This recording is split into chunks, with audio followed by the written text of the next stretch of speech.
एक इंसान की फॉर्म में हम इस भौतिक संसार में सरवाइव कर रहे हैं और एक मनुष्य होने के नाते हम अपने जीवन को कैसे सफल बना सकते हैं, इस विषय पर आज मैं चर्चा करने वाला हूं।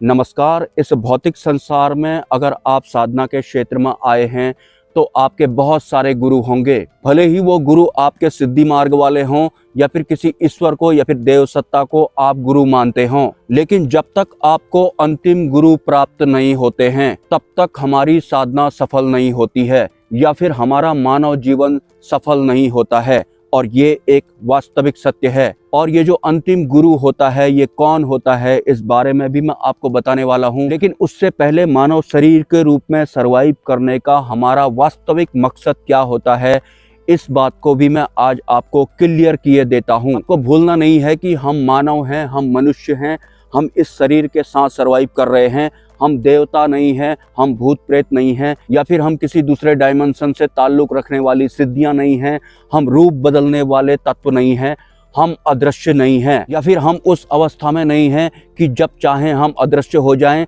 और जब चाहें हम दृश्यमान हो जाएं। तो एक शरीरी इंसान होने के नाते ही हमें साधना करनी है और एक ह्यूमन फॉर्म में सरवाइव करने के नाते जब तक हमें अंतिम गुरु नहीं मिलते हैं तब तक आपको ये समझ लेना है या फिर आसक्ति बना लेनी है। और वास्तविक सत्य भी ये है, हमारा जीवन सफल नहीं हो सकता है, या फिर आप ये भी कह सकते हैं कि हमारी मृत्यु सफल नहीं हो सकती है एक इंसान होने के नाते। और इंसान कौन सा वाला, जो शरीर के साथ सरवाइव कर रहा है। तो हम सिर्फ एक इंसान है, तो इंसान के अकॉर्डिंग या फिर इंसान के लिए जो सूक्ष्म जगत की व्यवस्था है, अपने जन्म या फिर मृत्यु को सफल बनाने वाली जो व्यवस्था है, हमें उसके अकॉर्डिंग चलना होगा। एक इंसान होने के नाते हमें देव सत्ताओं की तरह साधनाएं नहीं करनी है, हमें भूत प्रेतों की तरह साधनाएं नहीं करनी है, या फिर किसी अन्य लोगों की जो सिद्धियां होती हैं या फिर जो पराशक्तिज होती हैं उनके अकॉर्डिंग हमें साधनाएं नहीं करनी है। हम एक इंसान है और इंसान के अकॉर्डिंग हमें साधनाएं करनी है या फिर भक्तियां करनी है। और इस दुनिया के किसी भी गुरु का सानिध्य आपको प्राप्त हो जाए, आपका ये मानव जीवन सफल नहीं हो सकता है, मतलब आपको मोक्ष प्राप्त नहीं हो सकता है। क्योंकि आपको जब तक अंतिम गुरु नहीं मिलेंगे तब तक हमारी जो साधना होती है वो सफल नहीं हो सकती है। और अंतिम गुरु जो होते हैं वो ब्रह्म होते हैं, या फिर जो ब्रह्म स्वरूप होते हैं, जिन्हें कि आप अक्षर ब्रह्म, सदगुरु, सतपुरुष या फिर ब्रह्म पुरुष कह सकते हैं। वो सिर्फ एक होता है, मतलब जो हम इंसान हैं उनका सिर्फ एक ही गुरु होता है। उसे आप ब्रह्म पुरुष भी कह सकते हैं, सतपुरुष भी कह सकते हैं, अक्षर ब्रह्म भी कह सकते हैं, या फिर सतगुरु भी कह सकते हैं। अगर आपको अपना ये मनुष्य जीवन सफल बनाना है तो हर हाल में आपको अंतिम गुरु प्राप्त होने चाहिए, हर हाल में आप अंतिम गुरु के शरणागत होने चाहिए। इसके अलावा आपको जो भी गुरु मिलेंगे, भले ही वो सिद्धि मार्ग वाले हों या फिर कोई अन्य तरह के गुरु हों या फिर आत्मज्ञानी हों, आपका मानव जीवन सफल नहीं होने वाला है। ये आज मैं आपको क्लियर बता देता हूँ, क्योंकि हम मनुष्यों का सिर्फ एक ही गुरु होता है जिसे अंतिम गुरु बोला जाता है, जिसे आप ब्रह्म पुरुष भी कह सकते हैं या फिर सतपुरुष भी कह सकते हैं। और एक मनुष्य के रूप में जन्म लेने के हमारे सिर्फ दो ही मकसद होते हैं, तीसरा मकसद कोई होता ही नहीं है। तीसरा जो भी होता है, आप उसे माया कहें या फिर फलाना ढिमकना कहें, उससे कोई फर्क नहीं पड़ता। पहला मकसद हमारा होता है सतपुरुष स्वरूप हो जाना, दूसरा मकसद हमारा होता है सिर्फ और सिर्फ ब्रह्म की साधना करना या फिर भक्ति करना।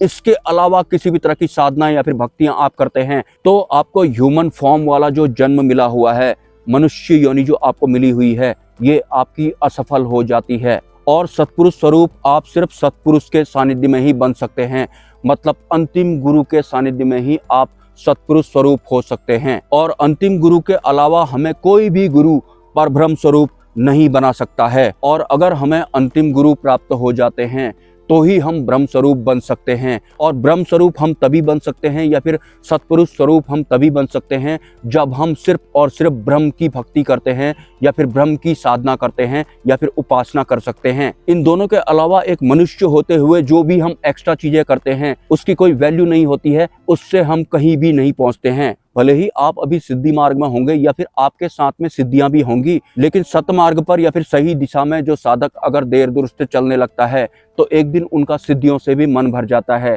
या फिर वो सिद्धियों का भी बहुत कम इस्तेमाल करता है, ना के बराबर इस्तेमाल करता है। अगर वो परब्रह्म की भक्ति करने लग गया है, अंतिम गुरु का भास उसे होने लग गया है, तो परब्रह्म की भक्ति करने के दौरान अंतिम गुरु भी उसे मिलेंगे ही मिलेंगे, ये भी निश्चित होता है। लेकिन एक इंसान होने के नाते आपको ये क्लियर हो जाना चाहिए कि हमारा इस भौतिक संसार में जन्म लेने के सिर्फ 2 ही मकसद होते हैं, तीसरा कोई भी मकसद नहीं होता है। एक अंतिम गुरु की शरण में होकर उनके ही स्वरूप जैसा हो जाना, दूसरा उससे पहले सिर्फ और सिर्फ परब्रह्म की भक्ति करना या फिर साधनाएं करना। और आपको इस लाइन को भूलना नहीं है कि हम सिर्फ एक इंसान है।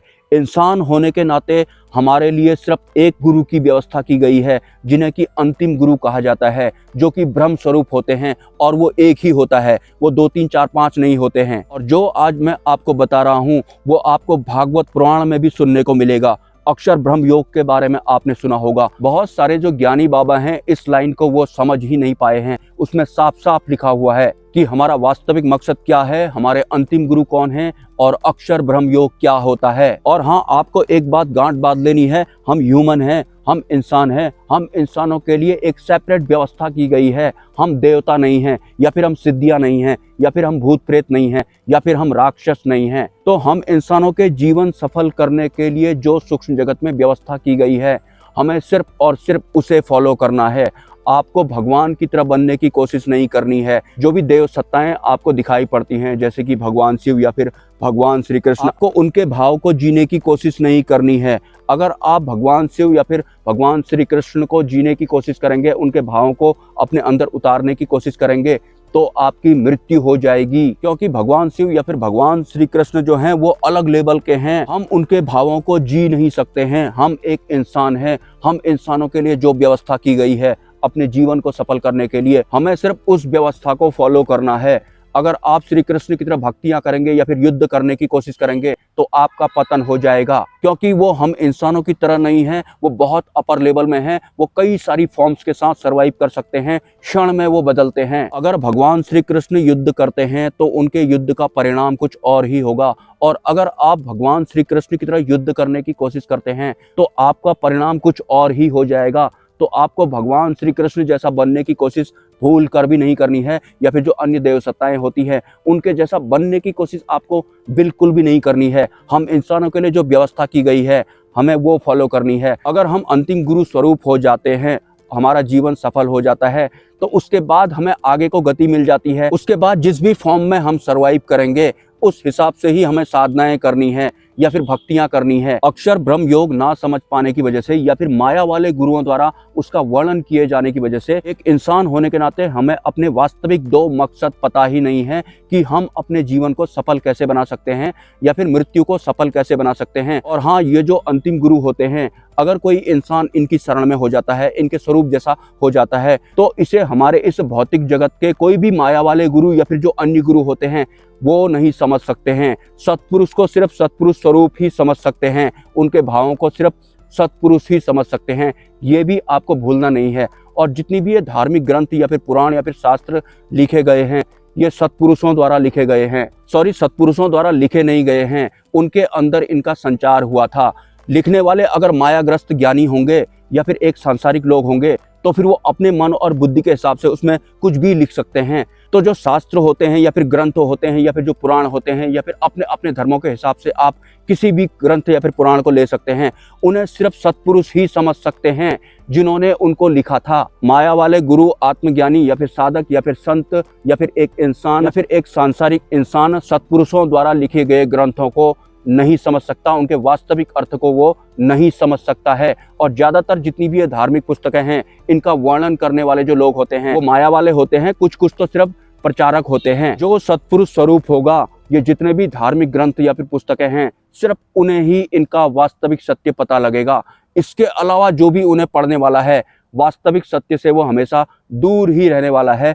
ये भी एक वास्तविकता है।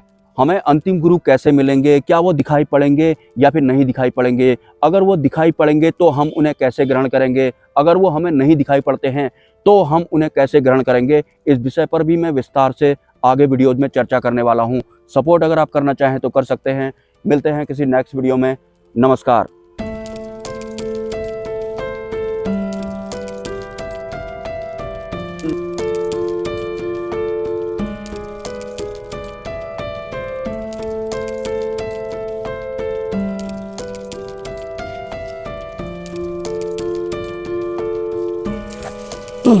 आ जा रहा।